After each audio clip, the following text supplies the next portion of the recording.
do not reflect the views of the creators, hosts, or that of Crier Media or their partners. The show may cover sensitive topics and information and discuss triggering issues. Listener discretion is advised.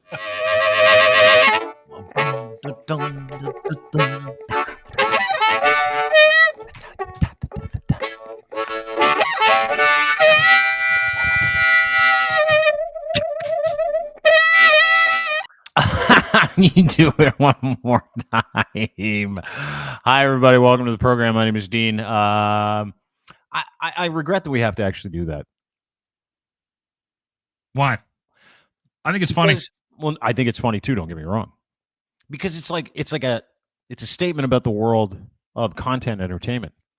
If some of the things we discuss trigger you,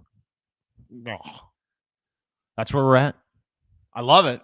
Because everybody's like, I might get triggered. Maybe I'll watch it. It's like legally speaking, though, it's a safety measure. Yeah, 100%. But you can be upset about it, and I understand that. But for everybody who has an issue with everything, because it's just the time we live in, you get triggered by two guys talking about whatever. Who cares? Penis size. You get triggered by two guys talking about stoicism. We talked to Moskrop yesterday about it. You get triggered by talking about Costco hot dogs being $1.50 and that being a cult in itself. You get triggered by that, then don't listen to this show, because that's what Dean. There are many examples outside of those very few content examples that you brought up where I have felt like maybe we should have played the right. There are times where things happen on this podcast, and I love you, but I have had moments where I was like, I would like to be legally protected, and maybe I should look into insurance, liability insurance. Yeah, when Canada Proud sued us, it was the first thing the lawyer asked you, because you get insurance. I'm like, yep. He's like, really? Does that cover me? Yeah, unfortunately. Okay, yeah, it does, unfortunately. But we're probably going to have to strike out and get some extra insurance. Anyway, nice to see you. How are you? How's your life? I'm good. How you doing? I'm good. Right. We didn't talk a lot about the eclipse this week, which was like first time in 400 we had a full eclipse all the way through southern dipping our toes into it. Yeah, we talked about it, but I we haven't talked about how cool it was. Like I didn't watch any. Thought it was. You didn't see it. You didn't go outside when it was going on. You didn't. No desire. It didn't happen here. I know it didn't happen there, but like you didn't have a desire to like. Comb through pictures. Have you not looked through pictures, videos of the eclipse? Have you not? None of that stuff. Oh no, dude, I saw a little bit on social. I saw a little bit on social media. I posted a video, but I wasn't looking at it. Like it was just. You weren't looking at it, but you were looking at the the video. That I was just trying to be. I was just trying to be creative. Yeah. Right. And I was using some of my flexibility that I've gained over the years from yoga. Yes. And I shot my own video of it, but that. Oddly, it ended up on Mexican TV. Hard to believe. And it made its way around the world too. It was one of those like videos that you put out, and then like someone from a news station who doesn't have like certain footage from something kind of goes, "Hey, this might be it," but they don't watch the footage all the way to the end. So they must have been shocked when Mexico was inundated with complaints from your footage of the eclipse. Yeah. Do you want to show it? Yeah, we'll run it. I mean, I don't have an interpreter, but there you go. This is a clip of a Mexican television station showing a video of the eclipse as it is happening. They're just showing different images from social media. Yeah. And so they've got another visual. This one's here. mine. This is yours. Yeah, this is the one that I put out. And then you see you dunking your balls over time. Serían los municipios donde más se podría apreciar. Y ese último video que mandamos es un video. So my balls made it onto Mexican news.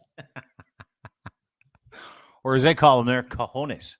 Did you see how much pixelation they had to use? A lot of pixelation. There was a lot of pixelation. For everybody that didn't see that and isn't watching, listener, if you're listening to this on the Apple, Google, Spotify version of the podcast, you didn't see the video that we played of the eclipse. Now, a lot of people shared their eclipse videos, and certain news stations, some misrepresented what the actual eclipse was, with different versions of the eclipse over the years. But like, to be first out with the eclipse coverage was really important in Mexico. So they went and grabbed a clip off the internet. Now that clip was someone like you, like me, who's like, hey, let's prank the world. And I don't think that was what the attempt was. I think someone was just trying to be funny. Let's prank by putting the their nuts instead of the moon in front of the sun, right? And that's what the video was. To your point, is that someone slowly lowering themselves, their testicles into the. It's all about angles over the sun on a screen, so you couldn't. It would obscure the sun. That was an eclipse, but it was instead of the moon, ball sack eclipse. Ball sack, yeah. So I had somebody send that to me and said, were you out in the yard film? Like, someone actually saw that before I saw it and sent it to me because they thought it would be something that I would do. I don't know why anybody would think that, but anyway, so I started sharing it with all my friends saying, hey, check it out. And then it showed up on Mexican TV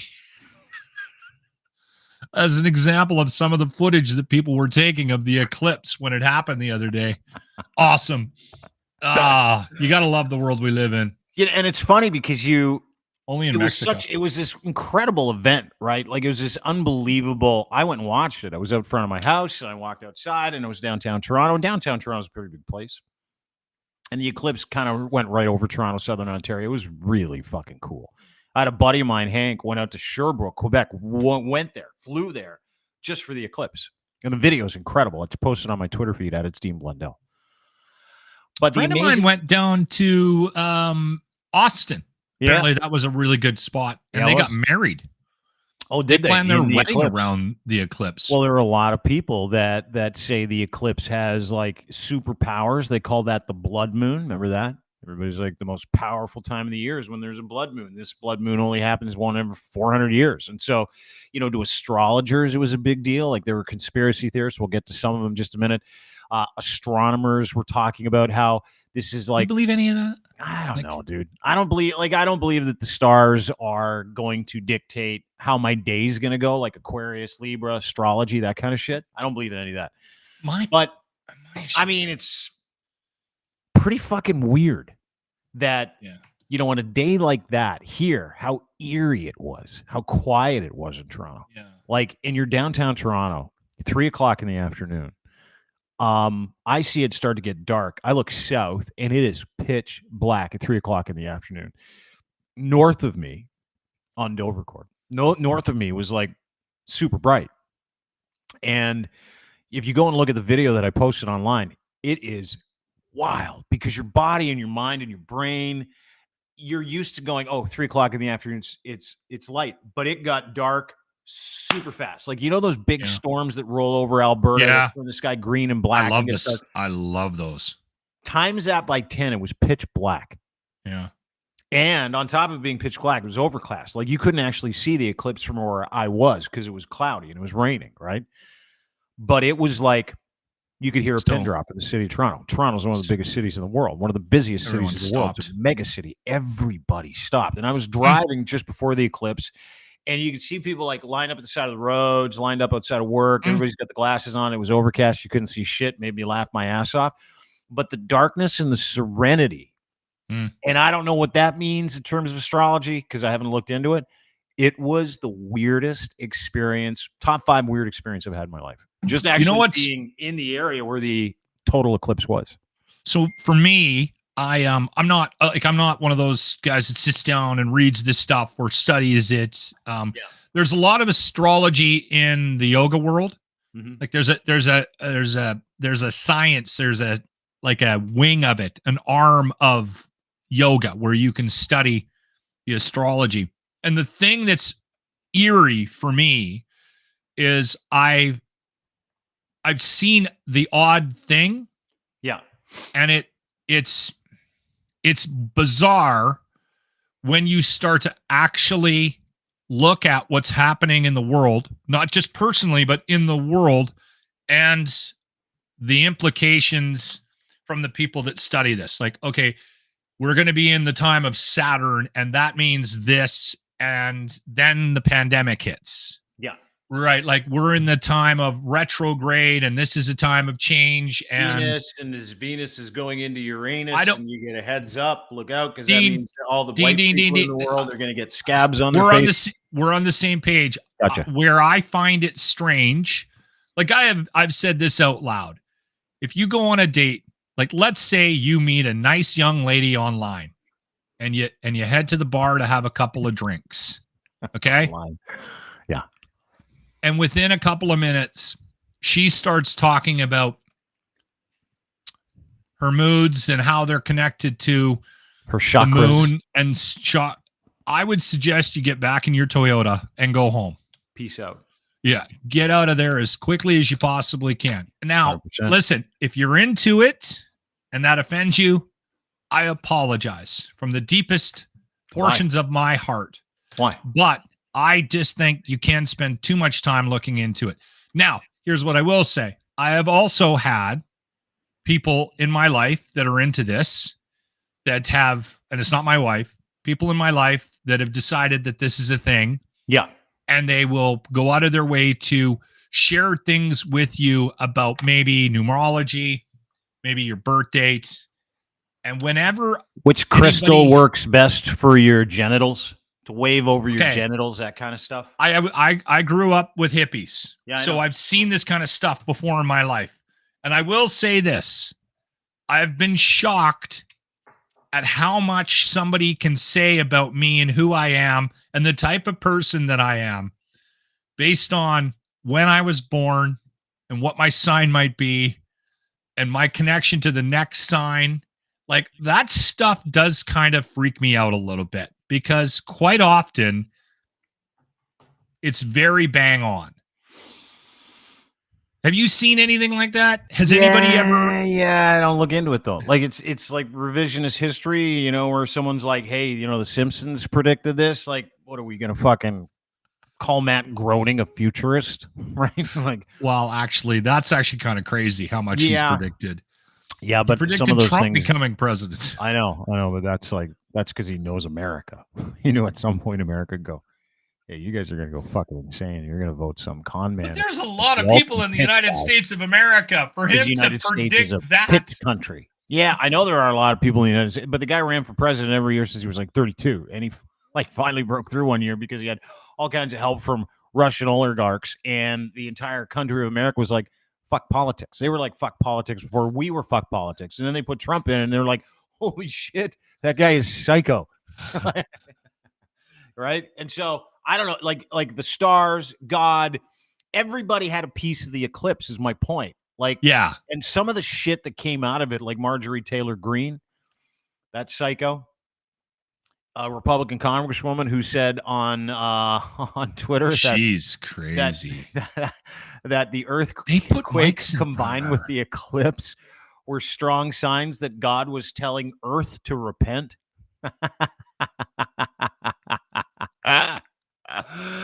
Oh God! And then Alex Jones, he was like, "This whole thing is the globalists believe they can plan events, but the globalists are going to find out that the numbers that coincide with the actual eclipse and the times that they're over certain cities means 666." That was another thing. Mark of the Beast. Loved that one. But my favorite one was like the one where they said they were going to shoot.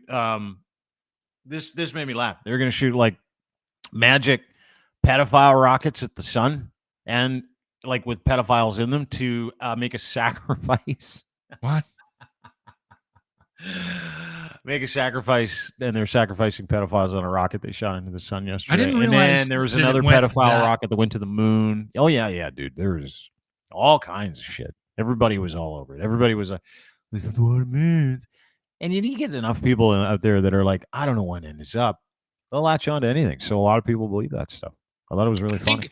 You know what I think's happening right now is, and again, we're dumb. There's a lot. Well, I think people desperately are clinging to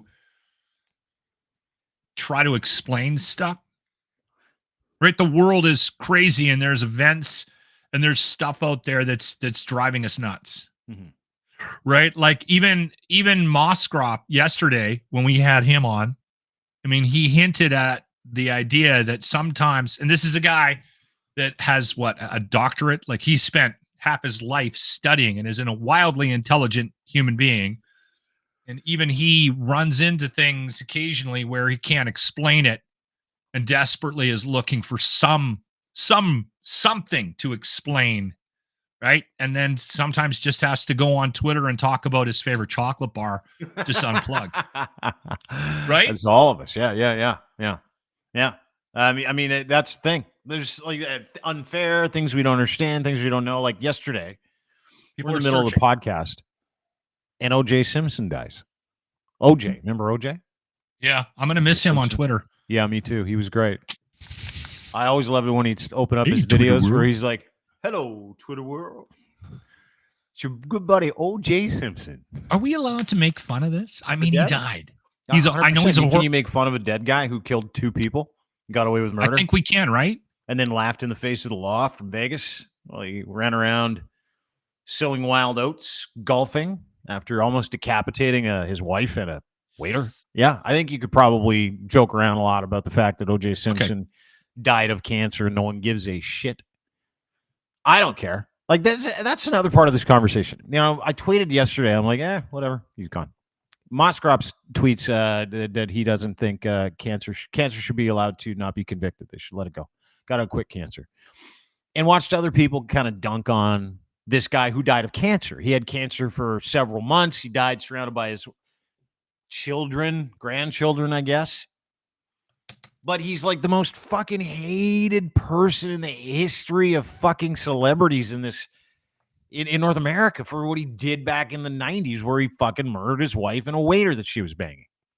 And got away with it because he had way better lawyers. And we're all sitting here laughing because OJ's dead because it makes no difference to us. And everybody's like, have some respect for the dead. Do you have to respect all dead people? I don't think you do. I'm confused by that one because I think it's a fine line, right? There does seem to be this sentiment that once somebody passes on to the afterlife, whatever that looks like for you, that no matter what they did, we're just supposed to, like I've said this out loud numerous times. Why are we still playing Michael Jackson? I think everybody knows what happened there, right? Why is that still going on? Yes, because he's Should we be playing Thriller on Halloween? But they basically erased O.J. Simpson from the NFL's history books. They erased him from celebrity status. Like he was not allowed to be in. Like he literally lived like he was a fucking refugee, like a celebrity refugee for the last 25 years of his life, and he was widely mocked everywhere he went. And that's the only thing I respect about OJ is that he could walk around smiling, having fucking a couple of cocktails at a local bar in Vegas after a game of golf or somewhere in Florida close to his house. And he posts these videos completely unaware that everybody fucking hated his guts. Completely unaware. That takes a special kind of person.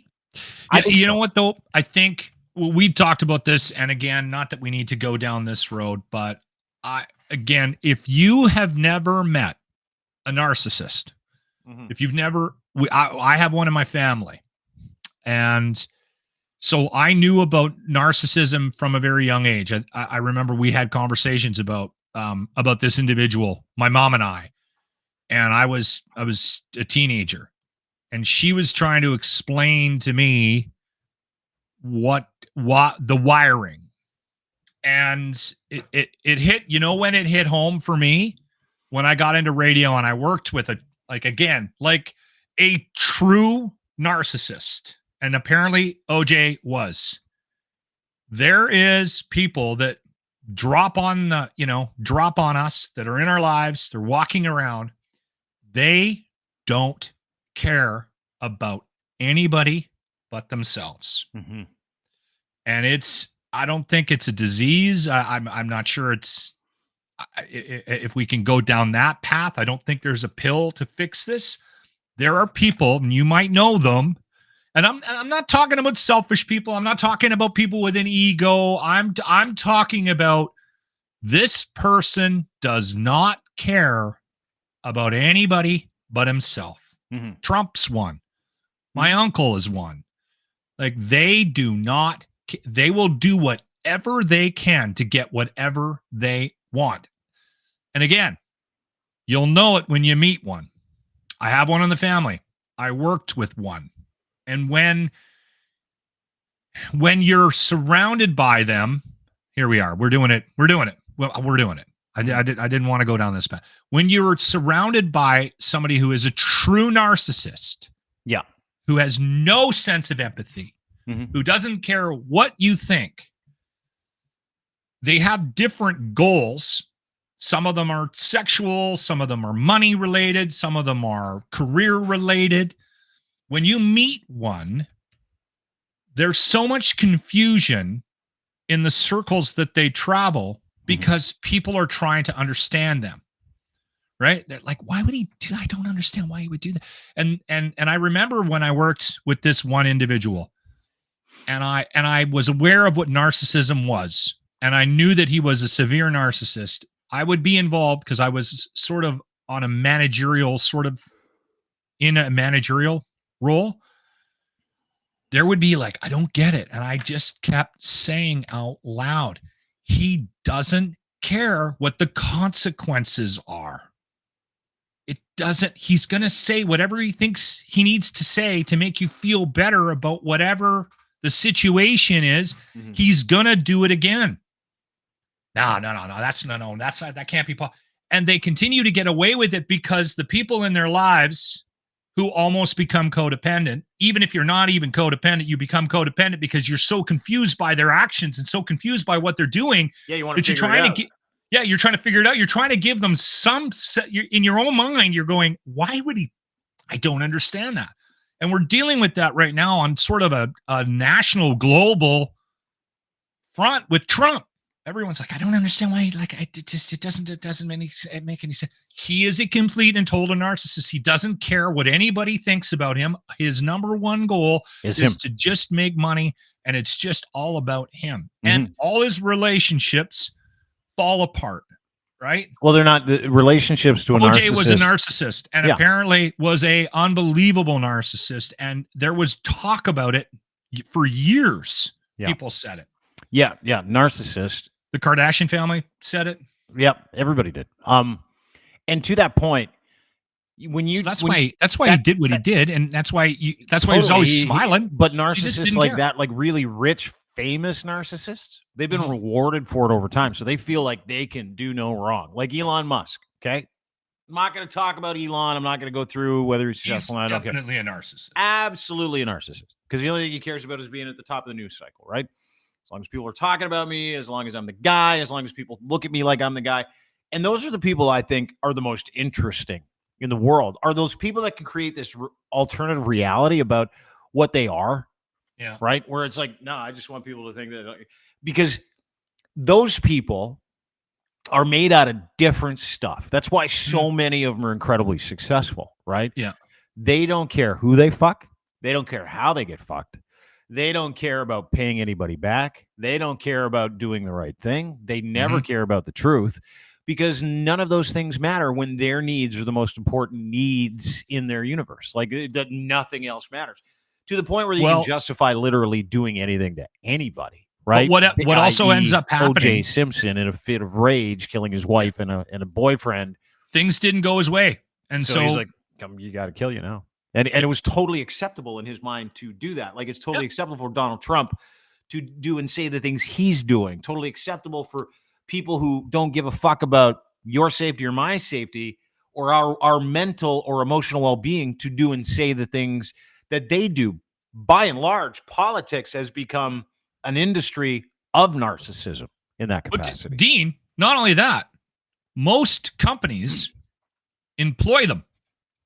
Because because they're so good at lying and getting what they want, they end up and they have no fear, they have no insecurities whatsoever about what it is their number one goal is, whatever they're trying to feed inside them. And again, some of it's sexual, some of it's like hierarchy, some of it's money, right? Whatever it is, whatever that hole is that they're trying to fill constantly, they plow through life, and quite often you'll run into situations. I was recently employed by somebody that ended up with somebody running the company that is very much of this personality type. Absolutely. And because they'll do they anything. run companies. They take over things. They get into politics. They take, and that's the scary thing about politics right now. We don't have people in charge. No. On a mass level, because who in their right mind would get into politics right now? Well, I'll tell you, that complete and total narcissist whose number one goal is to just take control over things and to benefit themselves. And to take as much as they can for themselves for doing as little as possible. And that's the beauty of a narcissist. Every great company needs one. A really fucking good one. That's the problem. Can you find a narcissist with a sense of humanity? Really tough, right? That's why they're really good at being CEOs, being CFOs. Why? You know what? Because they can go in, look at a guy like you with zero education, no radio experience, no business experience, no business doing the job they do, because they've been brought in to do one thing and one thing only: fire everybody.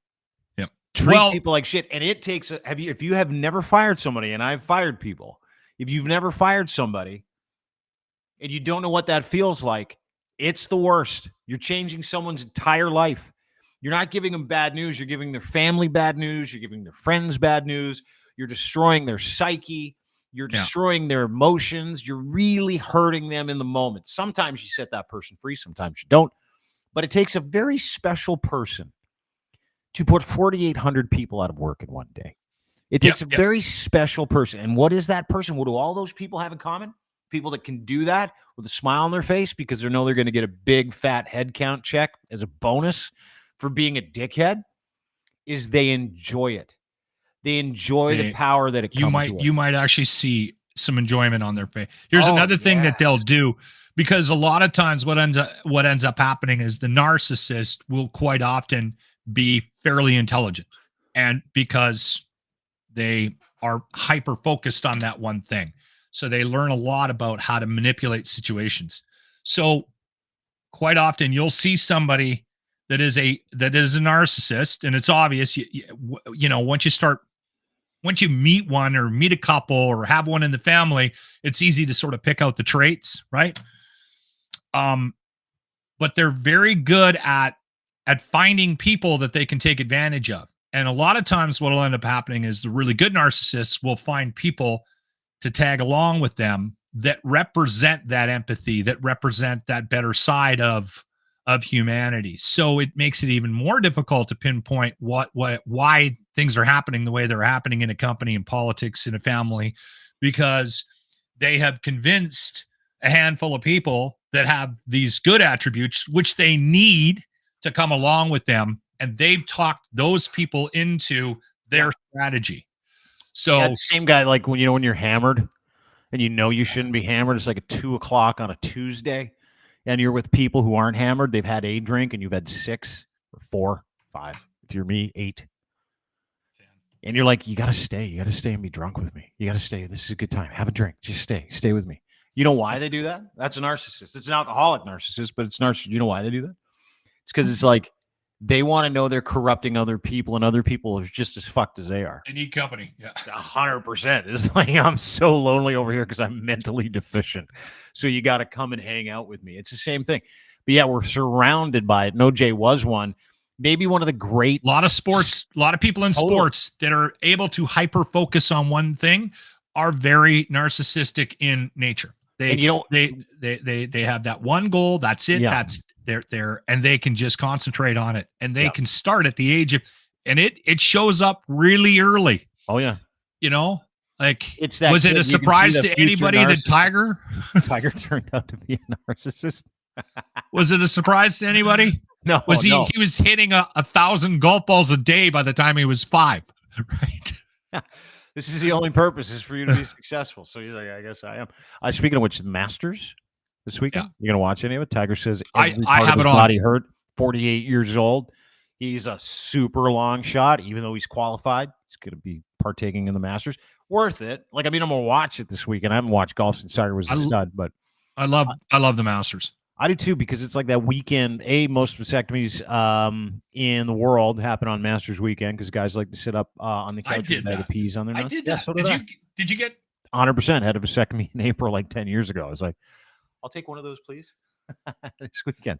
There was like 5 of us in the waiting room too, and I'm looking around going, looks like all these guys play golf. Yeah, but I'm excited for it. And I'll tell you why I'm excited for it is because it's not just about this tradition. I'm a golf fan, love golf.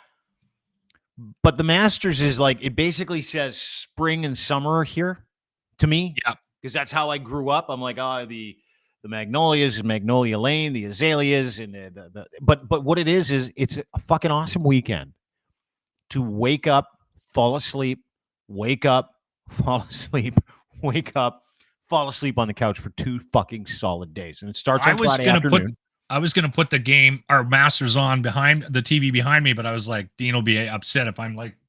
If you turn around and watch, I haven't watched 1 second of it. I've got a PVR. I'm going to go watch Thursday today, later on this afternoon.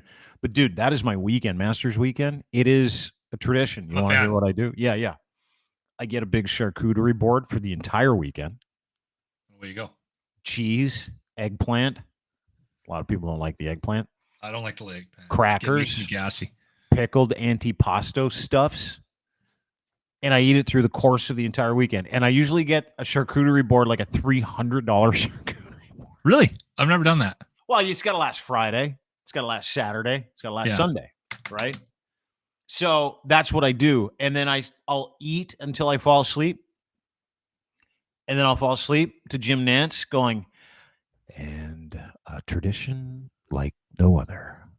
And I'm like, oh, there's Jim Nantz again. I've been listening to that voice since I was 12. This is great. I didn't really get into the golf until I hit 30.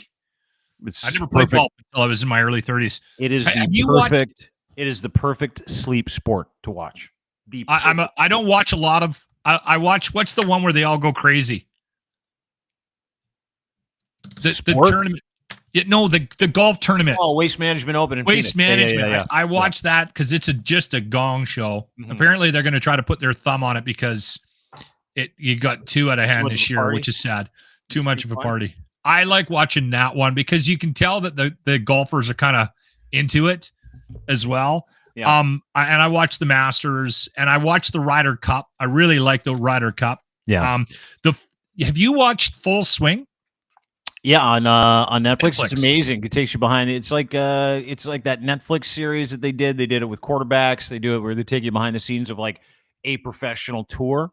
There's a second season out that just dropped. Yeah. So the first season was, they're a year behind, right? Yeah. And they just dropped the second season maybe like a month ago, and I'm about halfway through it. So there's a lot of the fallout from the players joining Live, but then that marriage again between the PGA and Live. So if you're a golf fan, it's worth it. You might want to put that on maybe after the Masters. Yeah, you should. Yeah, it's good. Yeah, I'm excited. I want to watch it. The first season was great. It was like, oh my God, I had no idea Brooks Koepka was that big of an asshole, right? And it does shed a light on some of the personalities. And you get like this entitlement factor around golfers you don't get in any other sport, like that, never get your hands dirty, sort of like you grew up a rich kid, only rich kids play the sport. It comes out in like every single word every one of those PGA Tour players say, where it's like, oh, this guy has no idea what it's like to do a fucking honest day's labor. All he's ever done is fucking work at golf. All he's ever done is I am a fan of Rory, though, more so now after Full Swing. He was pretty realistic, practicing Stoic, by the way, just to let you know. Is he? Okay. I did not know that. Yes, he is. Yeah. Ego is the Enemy is his favorite book, practicing Stoic as well. But to your point, you get that feeling from every single one of those. You want to talk narcissism in sports? Golfers might be the most narcissistic, like a guy like Phil Mickelson. Phil, apparently, that was one of the things that I had a hard time wrapping my head around. That he was that much of a cock? How much of a dick Phil was. And that has been supported by numerous people inside and outside the game. And I'm like, wow, that's too bad. I always sort of cheered for Lefty a bit. One of my very good friends is a former Canadian PGA Tour pro. His name is Ian Leggett. And he won the Tucson Open years ago. 2004, Salt Lake? I know, Ian. Wasn't there a conversation about getting him on the podcast? Yeah. He's down in Florida. He's a golf pro now. He's doing great. Doesn't play anymore. And listen, I've hung around with him lots. And he's not a guy that tells stories out of school. Like, he would not shit talk his fellow colleagues on the tour. But there was one dude that he said is universally fucking hated by every single golfer that shows up to golf every single weekend, no matter if he's in the tournament or not. And it's Phil Mickelson. And he goes, dude, you know how much of a dick this guy is? And I'm like, yeah, I do. Of course I do. Of course I do. I love these stories. He said he's following Weirzy. Can't remember the name of the tournament. Following Weirzy. Weirzy's in the lead. He's paired with Phil. Phil is slowly fading, right? Even though he's paired with Phil in one of the second last or last groups. And Phil has no skin in the game. He's like, not going to win. He might come in top 10. Doesn't matter. He's bailing on the back nine. He sucks. And so Mike's got a real chance to win this tournament, Weirzy. Like a real chance. Gets up on 18 to hit his golf ball down the middle of the fairway. In the middle of Mike Weir's backswing. Phil, who's out of it, opens up a bag of chips. Apparently he did a lot of stuff like that.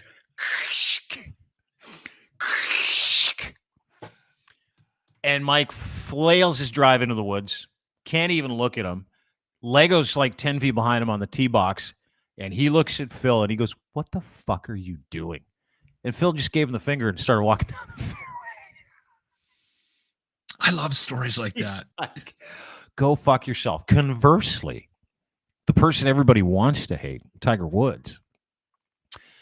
Ian Leggett will tell everybody who ever talks to him. And I love Ian. Ian's salt of the earth. Nicest guy you'll ever meet. Absolutely no bones. Not a liar. He does not misrepresent people. He said Tiger Woods might be the best Loves guy waffles. on tour. The best guy on tour. Loves waffles. Loves the players. Gives all the players anything they want, any merch, anytime they want. Signed. What can I get you? What do you need? Lego walks up to him and he goes, dude, I've got this Ronald McDonald House charity tournament. I would love for you to come. He goes, Lego, I can't. I just can't. You know I can't. But tell me what you need. And he's like, anything you can send. Sends up a boatload of stuff to give to the kids. That's all good. Autographed. And he's like, he's the most respectful golfer you'll ever play with. But he said Phil is the biggest asshole on tour. Close second is Bryson DeChambeau. Shocker. Everybody knows it. Third, Brooks Koepka. And then they do the Charles Howell the thirds and all the guys with the fucking colonial names and stuff like that. Yeah. Again, you have to focus that much time and attention on one thing.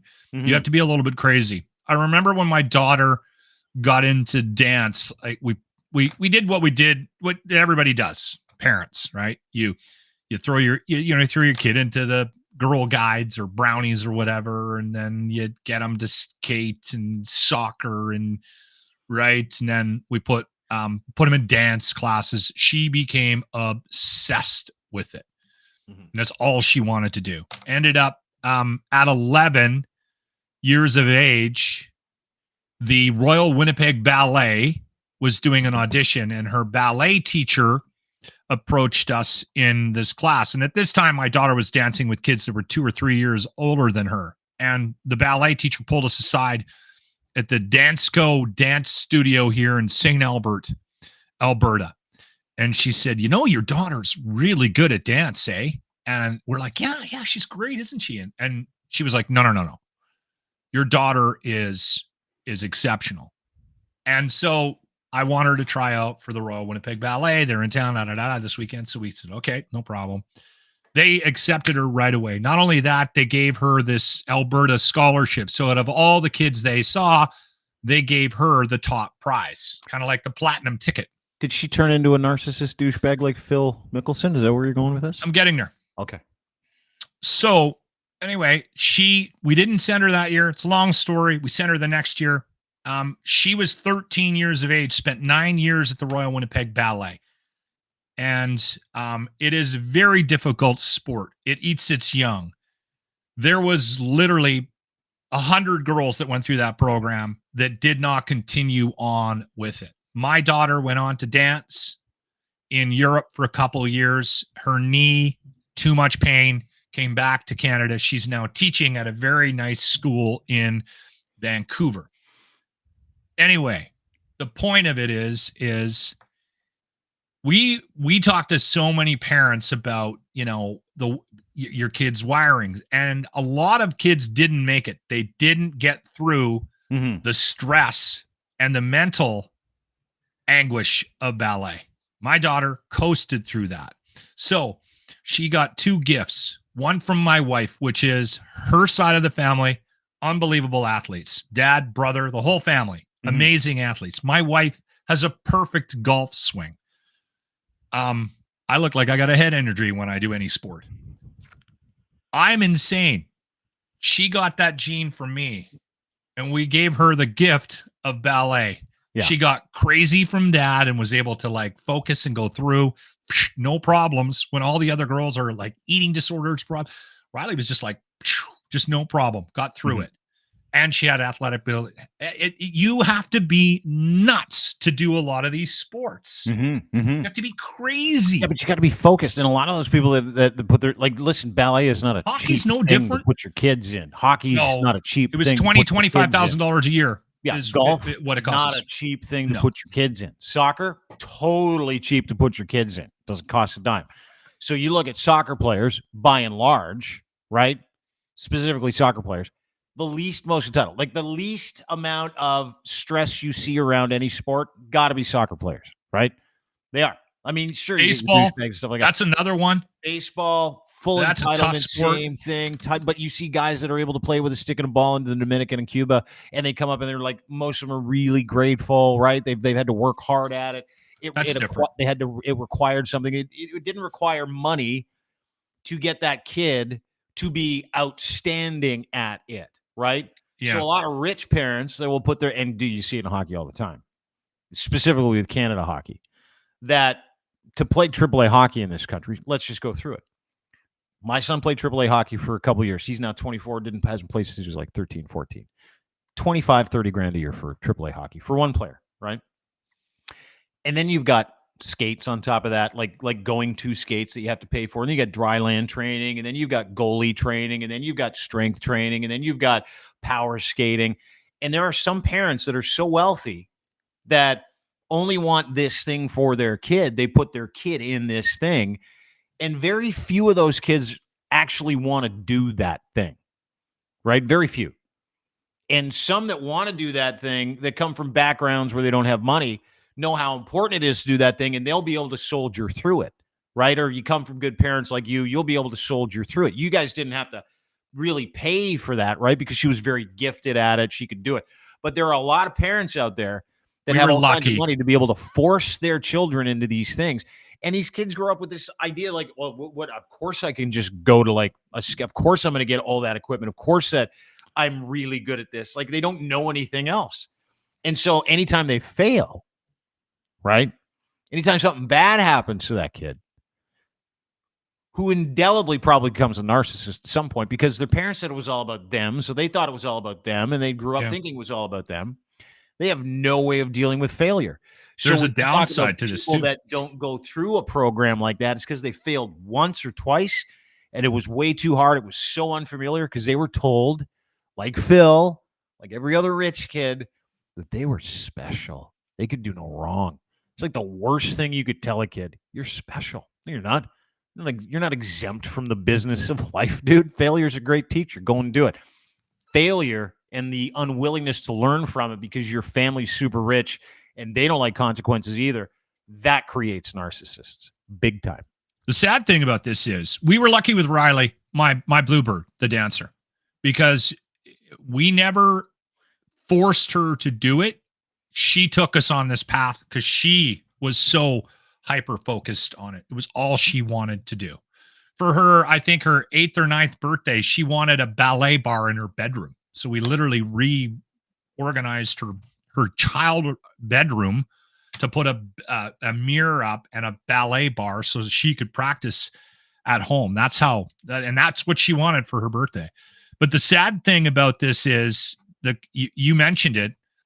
They don't know what consequence is. They don't know what failure is. They don't know how to deal with it, and quite often aren't given the tools, especially somebody who's very successful, to deal with it. And it's been an ongoing concern. I was watching a story, obviously, with the NCAA, the March Madness, and that tournament just wrapping up here not too long ago. Lots of focus on that on the sports channels. But there was one story about the number one cause of death with student athletes in the United States. And it's not number one yet, but it's just about, is suicide. I think I think suicide is number 2 to heart attacks of all things. But guns? Anyway. You sure it's not gunplay? No. Gun violence? It's got to be up there. Anyway, maybe I'm wrong. Maybe it is gun, but suicide is the second highest cause of death for student athletes in the United States at the NCAA level. Interesting. If you get a chance, I don't know when it's going to be. I'll check with Adam Scorgi, but we had him on about a month ago. We were chatting about the new doc that he did about Phil Heath called Breaking Olympia. And Phil Heath is a bodybuilder. Yeah. World famous. Yeah. 7 titles in a row, and then went for 8th. And that's what the story's around. During COVID, went for 8th after an injury too. It's a really cool doc. And Scorgi and his team, they co-produced it with Rock's production team. $7. Dwayne Johnson? Oh, really? Yeah. I didn't know. Yeah. So that was big news for Scorgi. He had a massive partner with that. And I think they're working on another project with the Rocks, with Dwayne Johnson's production company as well. But anyway, in that story, I didn't know about this. I knew Phil Heath's name from bodybuilding. I did not know that he was he won the national title as a basketball player when he was a kid. Oh, did he really? For an NCAA went to college and didn't quite do as well, obviously, right? And had a lot of depression and talked about very openly in the doc about thoughts of suicide while he was in college and university in Denver. I think he was in Colorado when he was playing ball. All right. Because he wasn't doing well, had an injury and wasn't making the team. And so that is a great doc. But that's something to be very careful about. You're going to run into this. If you're having kids right now, or your kid is excelling at something, keep an eye on that. There's got to be a little bit of balance. It's tough. Like, we had a ton of conversations when Riley was growing up, right? Because when she couldn't dance, we were dealing with the anxiety and the depression, right? Around that. Like, she got injured when she blew her knee out and had to go for surgery when she was, I think, 15.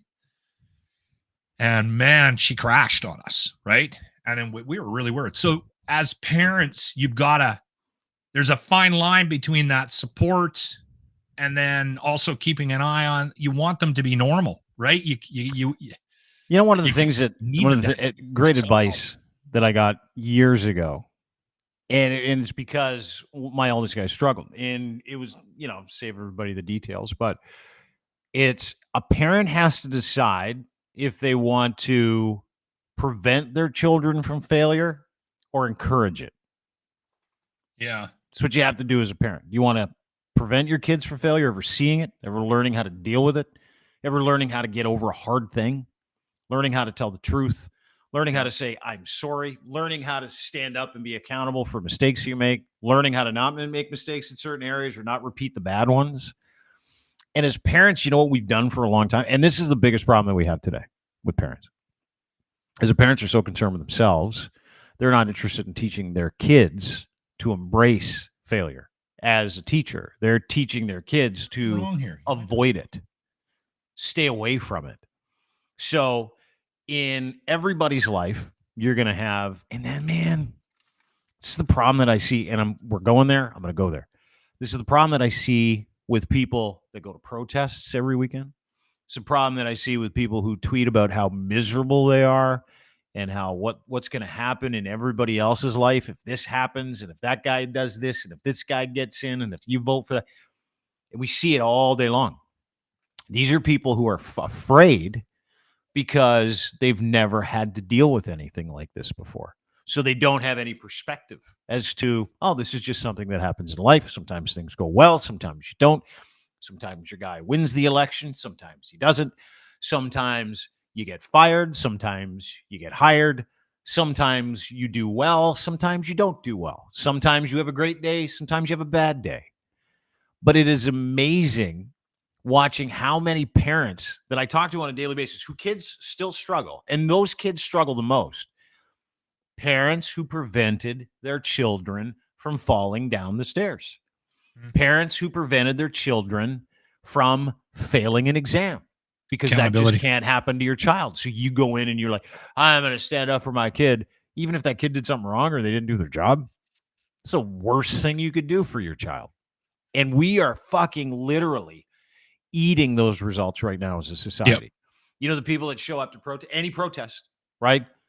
The crazy woke weirdos on the left that show up to protest against something, and then they beat the shit out of people at that protest saying we're the better people, and the people on the right are like, they do the same thing and say we're the better people. Those are those kids. Those are those people that have never had to go, I got to figure this out for myself. You might not be wrong. I need to get on top of this world. I need to get on top of these issues. And I know this is a fun fucking conversation for some people, but it is true. It's the truest of true. Any single person that says to themselves or you that life didn't meet their expectations or it is too hard, we're all living the same fucking thing. And that is a result of terrible fucking parenting. Period. Stop. You might not be wrong. I'm trying to think of examples from being a parent, from being a father, with my girls, where we taught them accountability. And I will say this, God love my wife. She did most of the heavy lifting on the parenting side of things. We know that. That's why you ended up with two great kids. My kids are awesome. I remember my daughter, at one point, she was going on a field trip, and the teacher, I don't know, they were going swimming, or it doesn't matter what it was. The teacher was trying to get permission slips from the parents. And so she calls out my daughter in the middle of the class and says, all right, I don't have permission slips from so-and-so, so-and-so, and so-and-so. And Natasha, my oldest monkey bird, she didn't have a permission slip. So she took it and signed it. And while she was walking out, put it down on the table and said, my parents are not going to sign this. They've told me countless times that I am responsible for myself and what I do. She's in the 5th grade. So if you want to, she was in high school. She goes, if you want to call them, that's fine. That's up to you. Yeah. And if you don't want me to go on this, but I am not taking this slip home. And she brought up something the teacher said in the class to strengthen her position about how they had to sort of take responsibility for themselves. She goes, well, this is me taking responsibility for myself. And I think she said, and we're going to, I'll swear, we're going to the fucking pool. Which actually I think my daughter may have said. Probably. She's your daughter. It's not like we're going to New York. Yeah. Right? For a week. Swim down the street. It's no big deal. I can go. We're going to the pool. This is ridiculous. I have to get my dad to sign this pink slip. Dude, you got to sign like more than one waiver now to go to the pool. You got to sign a thing that says you're kicking goal, and you got to sign a thing that says if anything happens to my kid, like if he drowns, it's not your fault. That's the other thing you got to sign. And I understand where the teachers are coming from, but I don't know what it was that we did specifically to instill that accountability in my daughters. Who cares? Both of them have it. And again, it probably was more so my wife than me. But interestingly enough, both of them are very strong-minded. They have capable, independent, not afraid of life. They're not perfect. They make mistakes. Yeah. And I remember when they screwed up, we would like, all right, well, you're dealing with this. Yeah. Right. Like 100%, dude. And that's the fucking other part, right? Yeah. For so many parents, they punish their children as opposed to turn the consequences on their children and say, this is something you got to fix. I can't do it. And they're like, can I get some help? And you're like, Sorry, you can't. Kids To are that not dumb point- either. Like, To that point, I got a phone call this year from my son, who's 18, he's graduating, his vice principal. She's like, Mr. Blundell, I just wanted to introduce myself. I'm so-and-so. I'm like, hey, how you doing? Nice to see you. It's a bunch of nice stuff about Jake. He's getting some awards. Really nice stuff That's about cool. Jake. It's like, but I've never met you. I've met your ex-wife several times, but I've never met you. Have you come to parent-teacher interviews? I go, nope. Have you come to curriculum night? Have I met you there? No.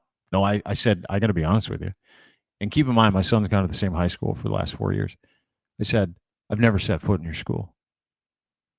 She's like, I find that hard to believe. I said, no, that's not my place. That's his place. He's in charge of himself. He's in charge of his behaviors and all the consequences that come with it. And so I do not insert myself into my son's stuff. So if he's got something that he's got to deal with you or anybody else at school, he'll come home and we will talk about it. And then he goes back into school armed with good for a you. bunch of great information and the idea that in his response to whatever it is he's responding to, that will curate his karma, his future, and what happens. So that's how we deal with things here. And she's like, I've never heard that before. 1,500 people at that school, 1,500 kids.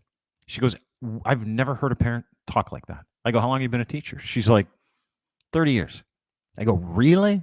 You've never heard someone go, not my place, that's my kid's place. I'll deal with him as a human being. And when he goes to school, that's his practice. That's where he practices for the rest of his life, is in school, how to be, how to do, and how to take charge and how to be in control. And she's like, oh my God. Why was she calling? I want to know why. Well, because he's getting a bunch of awards. And Oh, she's okay. like, I just wanted to introduce myself to you. You've never been to the school, or I've never seen you here. Bunch of nice stuff about my son, Jake. He's a whip. And you know why he's a whip? Because I let him fail. And I let him figure it out. And I empowered him to do it. And I never punished him or prevented him from his own consequences. Not once. I went to one parent-teacher meeting, and I got into a fight with the teacher over being a Habs fan, and because they were in French immersion, and I said, "You will not brainwash my child into becoming a Habs fan. If my daughter comes home, starts cheering for the Montreal Canadiens, I'm pulling her out of the school." My wife was so mortified. I was trying to be funny, but there was this teacher did not see the humor in it. Yeah. And I even started pointing out, like, there was posters on the wall of like Habs players, and I'm like, no books, no curriculum, nothing. I don't want any Montreal Canadiens. And again, I was doing a bit of a bit. Yeah, Like joking. a You're shtick. trying to create a little relationship. You're trying to play it off a little bit. That's the last bingo. parent-teacher meeting I ever went to. Probably. I have some advice. Yeah. By the way, went don't to like to- all the I don't- parent-teacher meetings of my oldest kid. Always stood in the way of his consequences. He went to rehab twice by the time he was 19. Yeah. So if you would like a great example of someone who's lived those consequences and who knows a better way, call me. I'll walk you through it. The one thing I try not to do is I try not to give people advice on raising kids, because I think it's a slippery slope. Yeah. And everybody has a different sort of idea on how to do that. No, I'm right. That's why you might be right, and I'm not going to take that away from you. And the accountability piece is huge, and you've seen it. Did worked for me. Did work, but I say this: if anybody, because people have an idea of who I am, right? Yeah. I think people will, judge me and put me in some sort of a box or whatever, and they probably think my kids are, or a gong show or whatever. But then when they meet them, anybody in my life who's ever met my kids will go, this doesn't add up. Like this over here, this Lochlin cross from the locker room, 30 years of, radio, morning radio, la la la la la.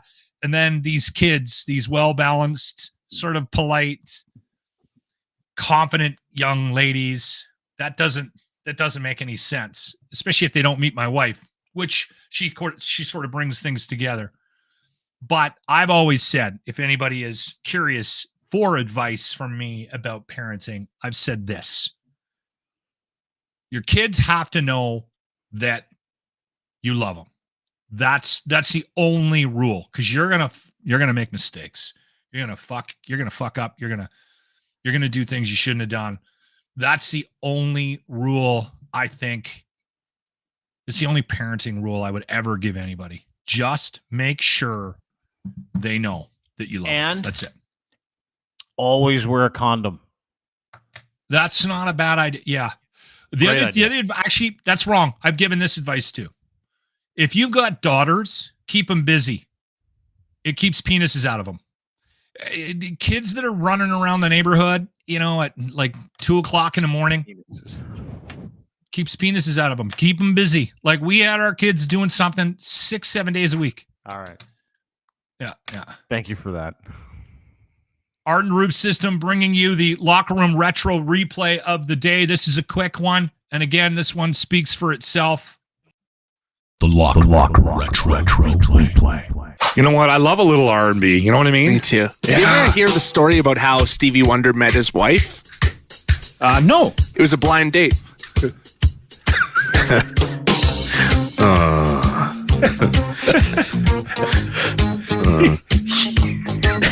You might be the worst human being I know. There you go. A quick one. That's brought to you by Arden Roof Systems. Sign up for the Arden Roof Systems charity golf tournament. Do so by going to ardenroofsystems.com.